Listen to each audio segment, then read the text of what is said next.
Well, the JSE All Share index plunged over 2% this morning, led by tech stocks tracking Asian peers after Chinese regulators fined both Alibaba and Tencent for past transactions. Petri Redelinghuys is trader and founder of Herenya Capital Advisors, joining us now to talk about all of these developments. Petri, good to see you. How is the local index, I beg your pardon, faring now in intra-trade?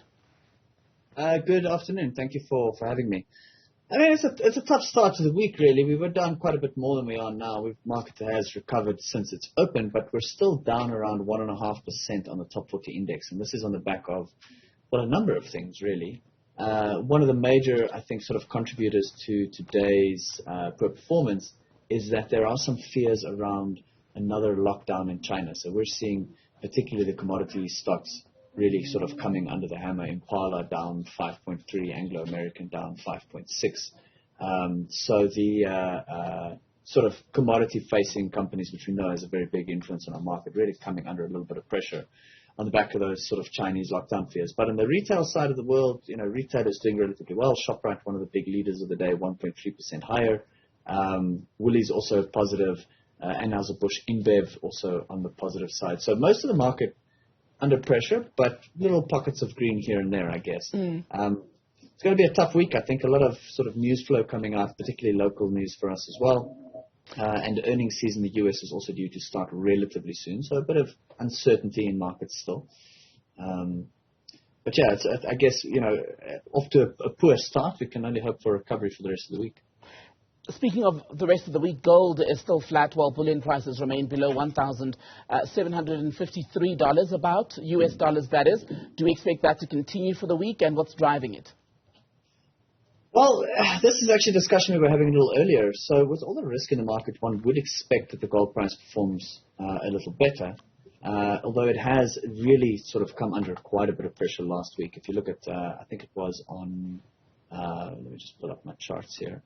But sort of the later part of last week that we saw a very, very sharp move in the space of 2 days that gold fell from sort of above $1,800 to below, you know, about $1,730. So it's a very sharp move. And I think what happens is if we look at sort of historic events, when the market becomes very, very fearful, people sell everything, right? Whatever is liquid and they can convert into cash as fast as possible. And often, you know, the safe havens, I guess, like if we even look at what happened at the beginning, sort of the early parts of 2020 when the COVID crash took place, you know, initially when the equity market really started crumbling very quickly, we saw gold spike down as well.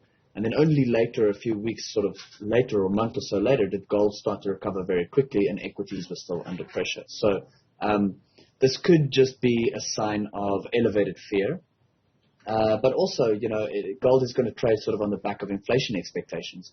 So as inflation expectations are tapering, we've seen, you know, there's a lot of talk about maybe we've seen peak inflation. From here, inflation in the US starts to taper down and things start to normalize. That could be putting a little bit of downward pressure on gold as well. Personally, I think that any kind of weakness in the gold price as well as the energy prices is probably a good opportunity for the longer term investor. Although, I mean, I guess time will tell, right? If we do see a sort of global lockdown again or Chinese lockdown again, we might see energy come under quite a bit more pressure. Although structurally and fundamentally, not much has really changed in this market space. I mean, if you look particularly with energy, sorry, I'm drifting off the topic here a bit, but if you look particularly at energy, you know, Germany is starting to work out a system on whose natural gas to cut off to their homes, whose homes can't be heated, who can't cook food because there's just simply not enough natural gas to go around. So from October-ish, they might have a system in place to start limiting energy usage for individual people. So from a structural perspective, there's still a massive shortage in the market, yet prices are coming down. So there could also be an element of potentially there's a big hedge fund or a big investment fund that might be under a bit of pressure and be forced sellers at this point. So either way, for me, this spells a sort of medium to longer term opportunity to buy into weakness in some of these sort of industrial precious metals as well as energy markets. Right. And Gold Fields is looking to increase its dividend payout policy to, I think, between 30 and 45%. And then there's also been the announcement of plans to seek a listing on the Toronto Stock Exchange. How significant is that for the company? So it's part and parcel of sort of a bigger transaction that they're doing. I mean, increasing the dividend payout ratio is obviously great because a larger portion of their gross profits or their net profits essentially get returned to shareholders on an annual basis. So it increases the cash flow you earn from earning the share, which is fantastic. Essentially what's happening is they're busy buying or, trying to buy at least another mine. It's called Yamana Gold Incorporated. So they're trying to do this transaction, and as part of this transaction, they want to list on the Canadian Stock Exchange, obviously pending a huge amount of approvals. As well, as another listing, they do have an ADR listing or an American Depository Receipt listing in the US. So they'll be doing essentially another, well, not an ADR listing, but a sort of a dual listing on the Canadian Stock Exchange. There's a bit of a shareholder vote and some, Goldfield shares that have to be, it's part of the transaction. So there'll be new shares sort of issued and right. exchanged in part of this transaction. So it's quite a big deal. For now, the market is, Goldfield's obviously saying, look, we've got a strong track record of unlocking value and making sure that our shareholders get return and buying, undervalued assets and making the most of them, if you will.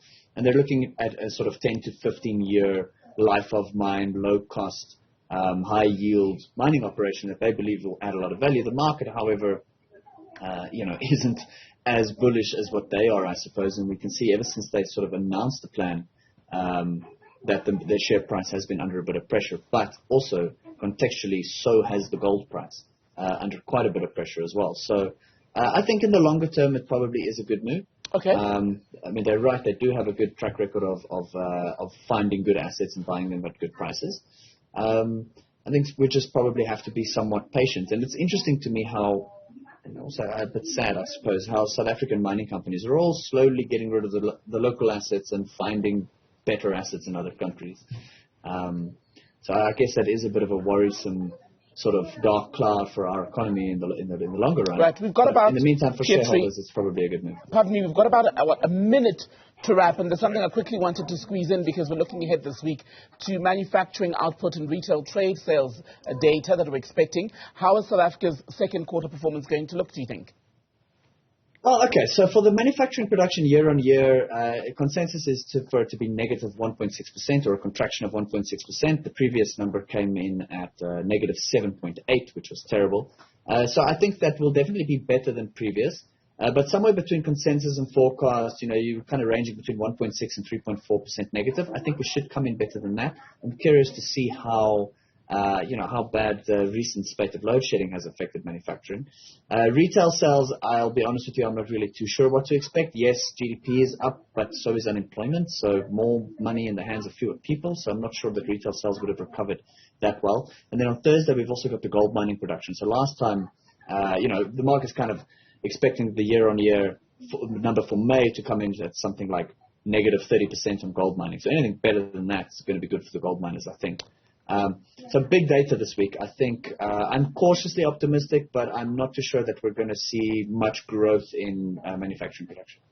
Petri Redelinghuys, good to have your time. Thank you very much.